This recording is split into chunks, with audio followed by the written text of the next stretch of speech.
მე ვარ კობა, აქ არის ღვინო. ამით ყველა კაი ხალხს გავმარჯოს. რა არის ღვინო?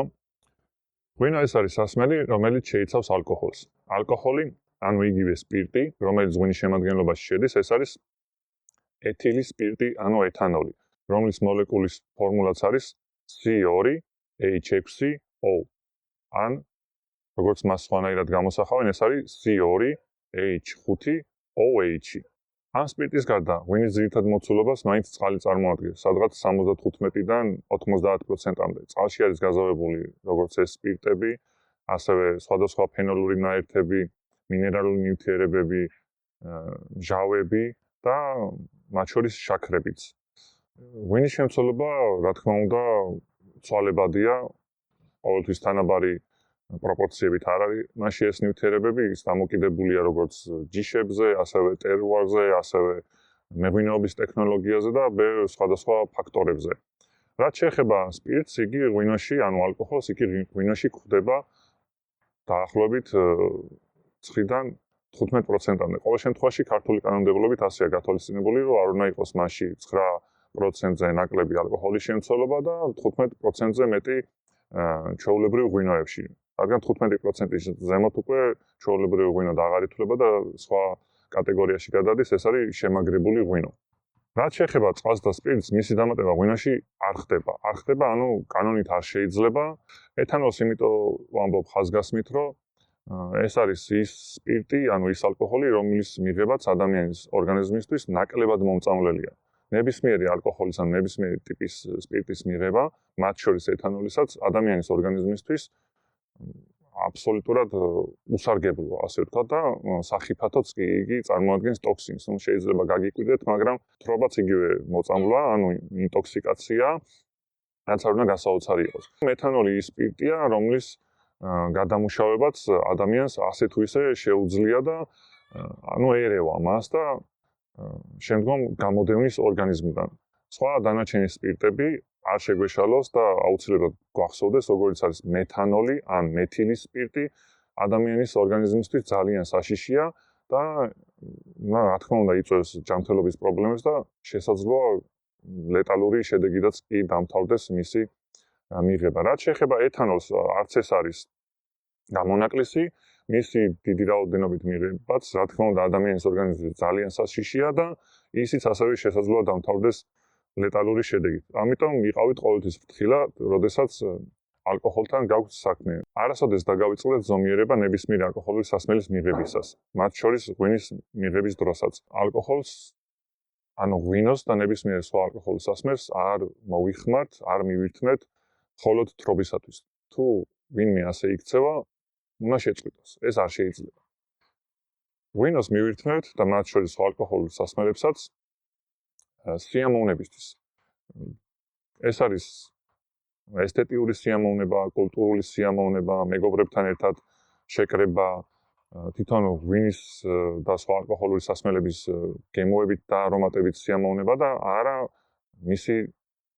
მისგან თრობით გამოწვეული სიამოვნება. თუ ასეთი დამოკიდებულება ჩნდება, ადამიანისთვის ეს ძალიან სახიფათოა, რა თქმა უნდა და უფრო მეტი ყურადღებით უნდა ვიყოთ, რომ ესეთი დამოკიდებულება არ გაჩნდეს არც ერთი ალკოჰოლური სასმელის მიმართ.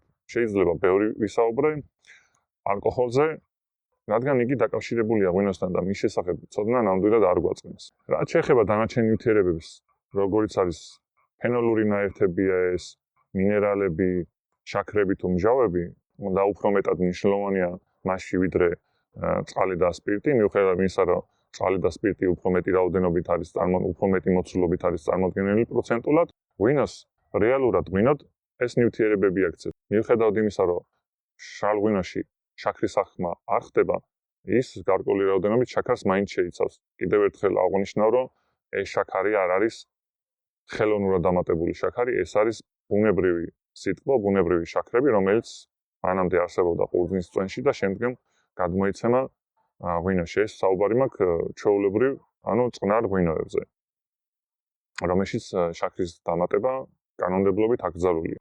მჟავები. ძირითადი მჟავა ღვინოში ეს არის თვითონ ღვინის მჟავა. ასევე გვხვდება ლიმონმჟავა, ვაშმჟავა, ძემჟავა და ძმარმჟავა. რაც შეეხება ფენოლურ ნაერთებს. ფენოლური ნაერთები, ანუ ფერი და ტანინები. ტანინები ეს არის ის ნივთიერებები, რომელიც ღვინოში ძირითადად ხდება ყურძნის კანიდან, ყურძნის წიფწიდან თუ თვითონ ყურძნის კლერტიდან. სასურველი ტანინებია, ღვინოში სასურველი ტანინებია, რომელიც მას გადაეცემა ძირითადად ყურძნის კანიდან. ყურძნის წიფწიდან და ყურძნის კლერტიდან გადაცემული ტანინები ღვინოში ნაკლებად სასურველია და უკეთესი იქნება, რაც უფრო ნაკლები შემცველობით მოხდება იგი ღვინოში. ღვინოს ტანინები აძლევს სიმწყლარტეს, ანუ წყლარტერ გემოს, რომელიც გამოშრობის შეგრძნებას იწვევს. გამოშრობის შეგრძნება ღვინის მირთმევისას ეს არ ნიშნავს, რომ ღვინო არის მშრალი. სიმშრალე სხვა რაღაცა არის და ამაზე შემდგომ ეპიზოდებში ვისაუბრებ. ტანინების შემცველობა ღვინოში ხელს უწყობს მის დაძველებას. ანთოციანები აძლევს ღვინოს წითელ და იისფერ შეფერილობას. ფლავონოიდები, რომელიც აძლევს ღვინოს ყვითელ და ქარვისფერ შეფერილობას. ასევე რესვერატროლი, ერთ-ერთი პოლიფენოლი, რომელსაც ვარაუდობენ, რომ ადამიანის ჯანმრთელობისთვის სასარგებლო თვისებები აქვს. შაქრები, რომელიც ღვინოში რჩება სხვადასხვა რაოდენობით და მისი შემცველობიდან გამომდინარე, სხვადასხვა ტიპის ღვინოს ვიღებთ. მშრალი, ნახევრადმშრალი, ნახევრადტკბილი და ტკბილი. ეს შაქრები არის, როგორც არაერთხელ ვახსენე, ბუნებრივი შაქრები, გლუკოზა და ფრუქტოზა. სხვა ნაერთები ღვინოში, ეს არის მინერალური და არომატული ნივთიერებები. არომატული ნივთიერებები აქროლადია, რომელსაც ყნოსის საშუალებით, ანუ ძირითადად ცხვირით აღვიქვავთ. მინერალური ნივთიერებები წყალშია, ანუ სითხეში ღვინოშია გახსნილი და მას პირის საშუალებით, ანუ დაგემოვნებით აღვიქვავთ. გადავალ ღვინის დაგემოვნების ნაწილზე, დღეს დავაგემოვნებ მარანი კაპიტოს დანახარულს. დანახარული ქართლის ჯიშია და შემიძლია თქვა, რომ ნაკლებად ცნობილი და ნაკლებად გავრცელებული ქართლის ჯიშია. ეს 2023 წლის მოსავალია, ტრადიციული წესით ქვევში დამზადებული.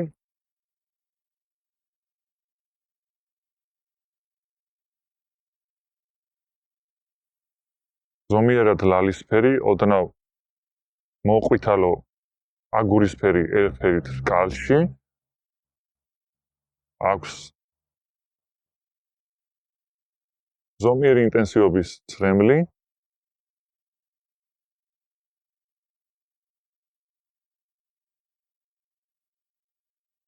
არომატებში უზადო, ძლიერი ინტენსივობის, ძირითადად იგრძნობა წითელი კენკრა, წითელი ჟოლო, წითელი მოცხარი, წითელი ალუბალი, რაც ჩემთვის უფრო მეტად საინტერესოს ეს არის მისი მენთოლური არომატები, როგორც არის ევკალიპტის თუ პომიდრის მწვანე ფოთლის არომატი.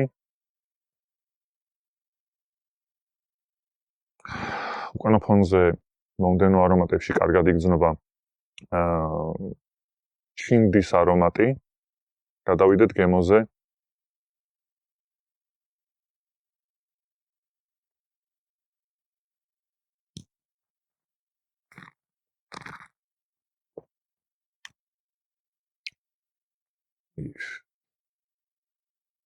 ღვინო გემოში მშრალია, საშუალოზე ძლიერი მჟავიანობით, საკმაოდ ძლიერი ტანინებით, ღვინო სხეულიანია, მიუხედავად იმისა, რომ თავიდან სუბუქად მოდის, სუბუქად მშვიდად შემოდის მისი გემოები, შემდგომ თავის სიძლიერეს ძალიან კარგად წარმოაჩენს, კარგად იგრძნობა ეს ტანინები და არა მხოლოდ ტანინები, კარგად არის ინტეგრირებული ტანინიც, ალკოჰოლიც, მჟავიანობაც, ყველაფერი ერთად ძალიან კარგ ბალანსს ქმნის.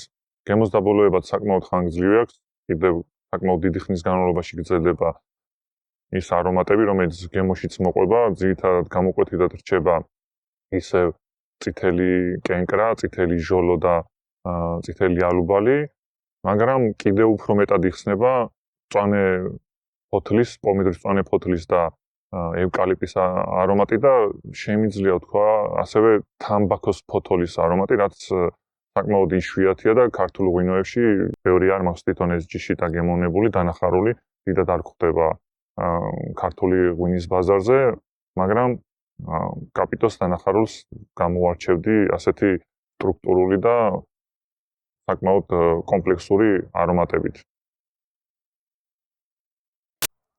გადავალ ეპიზოდის შემდეგ ნაწილზე, რომელიც არის ლეგენდები ღვინოზე.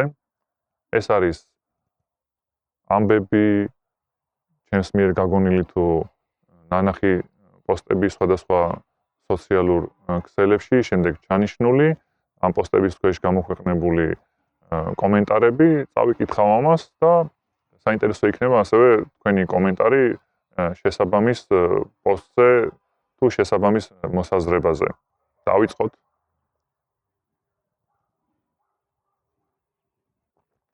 დავიკითხავ ასეთ პოსტს ერთ-ერთი სოციალური ქსელის ჯგუფშია.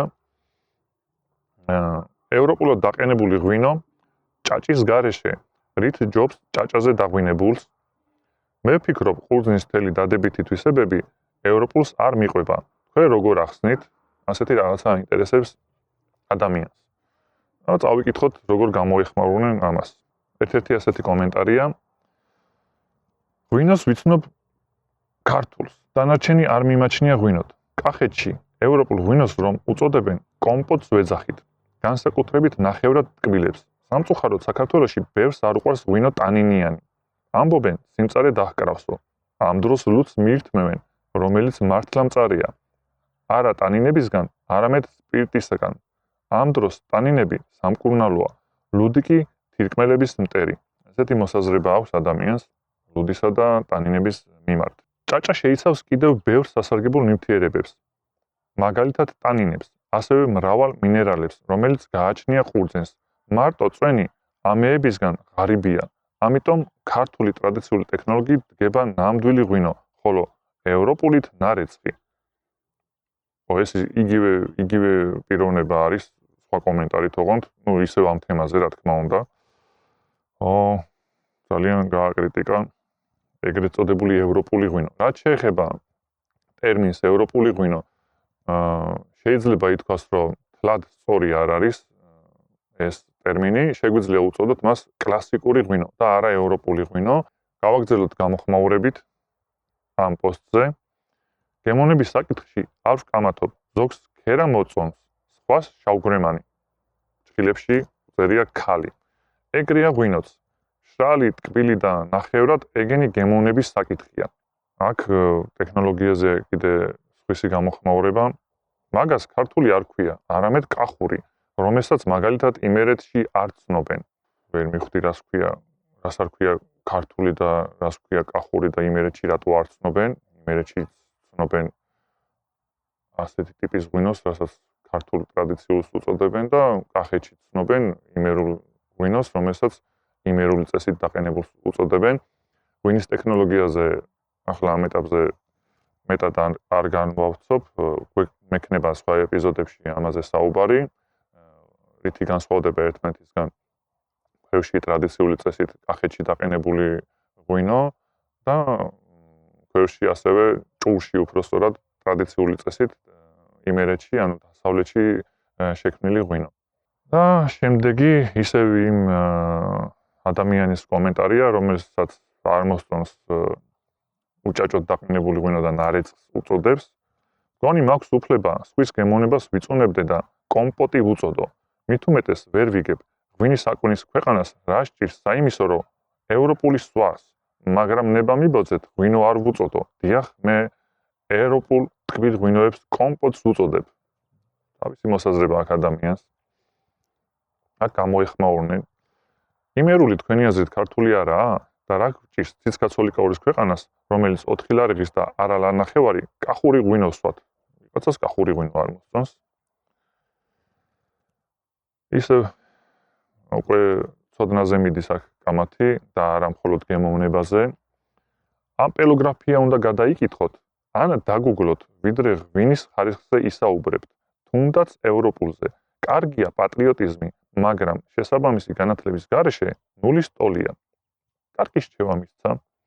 ეს მაინც მყარად დგას თავის პოზიციაზე ევროპულ ღვინოს, ეგრეთ წოდებულ ევროპულ ღვინოს, რო ნარეცხს უწოდებს.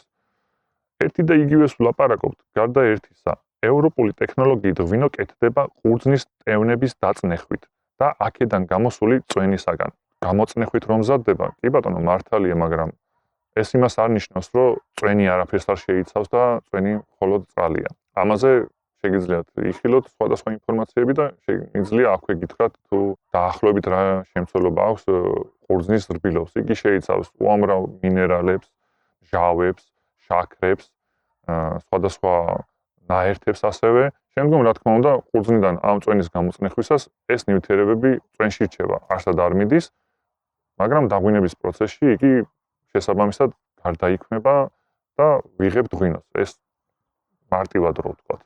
ასე რომ წვენს ნარეცხს ვერანაირად ვერ უწოდებთ, სირცხვილია ამის თქმა. გავაგრძელებთ. აქ ვიღაცამ თავისი მოსაზრება საინტერესოდ გამოთქვა. ატამი ჯობია თუ ბანანი? ორი სხვადასხვა პროდუქტია, შედარება არასწორია. ატამი და ბანანი ორივე ხილია. შემიძლია ვთქვა. სხვადასხვა პროდუქტი არ არის, მაგრამ რა თქმა უნდა ერთმანეთისგან განსხვავდება. ატამი სხვა ხილია და ბანანი სხვა ხილი. ვიღაცას პირიქით ეგრეთ წოდებული ევროპული მოსწონს. მე ევროპულად მირჩევნია. ჩემთვის ნაკლები პახმელი აქვს და ჭაჭაზე დაყენებული უფრო მძიმე დასალებია. ჭაჭა 220-იან კაცაზე მხოლოდ ერთი ვედრო დადუღებას რომ ხელი შეუწყოს. აქ რაღაც თავისი ტექნოლოგიური შეხედულება აქვს ღვინის მიმართ, ღვინის დამზადების მიმართ. არ ჭირდება ევროპულად დაყენებას არანაირი ჭაჭა. წვენში საკმაო რაოდენობით არის საფუარი. ვერ დავეთანხმებ მთლიანად ამ მოსაზრებას, რადგან არ არის წვენში საკმარისი რაოდენობის საფუარი. კიდევ ერთი კომენტარი ტექნოლოგიასთან მიმართებაში. კლერტის გარეშე საუკეთესოა.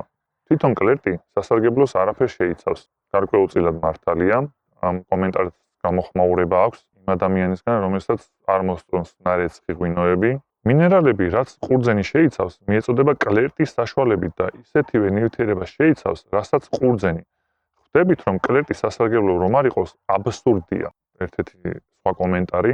არა, არ ჯობს. უბრალოდ ის მსუბუქი გამოდის, ეგაა სულ. მე მაგალითად ზუსტად ის ტანინი მომწონს, რომელიც ჭაჭას აქვს. ამერიკელები ამატებენ ხელოვნურ ტანინს, რომ მაქსიმალურად გავდეს ქართულ ღვინოს. საინტერესოა. ამერიკელები ამატებენ ღვინოში ხელოვნურ ტანინს, რომ მაქსიმალურად გავდეს ქართულ ღვინოს. ისევ გემოვნებაზე მიდის ძირითადად საუბარი. ერთმანეთთან მიდის გამოხმაურება და ნაკლებად პოსტის ავტორთან. იმერეთში ტანინიან ღვინოს არავინ სვამს, 1-2-ის გამოკლებით. კი, ვიცი, კახეთში ტანინიანი ღვინოა ძირითადად. ვინ გითხრათ, რომ იმერეთში ტანინიანი ღვინოს არავინ სვამს? ყველა 1-2-ის გამოკლებით. ანუ იმერეთში ტანინიან ღვინოს არ სვამენ. ევროპული ეს არის გრადუსიანი კომპოტი. ტვინის გათიშვის მეტი არაფერი სარგებლობა მას ორგანიზმისთვის, ასე წერია. ლიტრი მამა პაპურად დაყენებული ღვინო იმდენ ენერგიას აძლევს ორგანიზმს, ეს ძები წერია ზების მაგივრად, რის მისაღებადაც 15 კგ ხორცი უნდა მიიღოთ. ვაჰ. საინტერესოა. მოიცა ერთხელ კიდევ უნდა წავიკითხო. ევროპული ეს არის გრადუსიანი კომპოტი, ტვინის გათიშვის მეტი არაფერი სარგებლობა მას ორგანიზმისთვის არ აქვს 1 ლიტრი მამა პაპურად დაყენებული ღვინო იმდენ ენერგიას აძლევს ორგანიზმს, რის მისაღებადაც 15 კილოგრამი ხორცი უნდა მიიღოთ. ვაჰ. არ ვიცი რა უპასუხო ამას. ალბათ შეგიძლიათ გამოეხმაუროთ ამ კომენტარს ნუტრიციონისტები თუ სხვა ამ საქმეში ჩახედული ტიპები, რა ნივთიერებებს შეიცავს 15 კილოგრამი ხორცი, რომელიც 1 ლიტრი ღვინის მიღებით შეგვიძლია მივიღოთ. ძალიან დამაინტერესა. თუ გაქვთ თქვენი მოსაზრება, შეგიძლიათ უპასუხოთ ამ კომენტარს, რომ 1 ლიტრი ტრადიციულად დაყენებული ღვინისგან, ქართული ტრადიციით დაყენებული შექმნილი ღვინისგან ვიღებთ იგივე ნივთიერებებს და იგივე რაოდენობის, რაც 15 კილოგრამი ხორცის მიღებისას, ანუ ხორცის მირთმევის. გთხოვთ მიპასუხოთ ამაზე რა აზრით ხართ. ეს იყო დღევანდელი ეპიზოდის ნაწილი ლეგენდები ღვინოზე. აქ არის ღვინო, დროებით გემშვიდობებით. ყველა კაი ხალხს გაუმართ.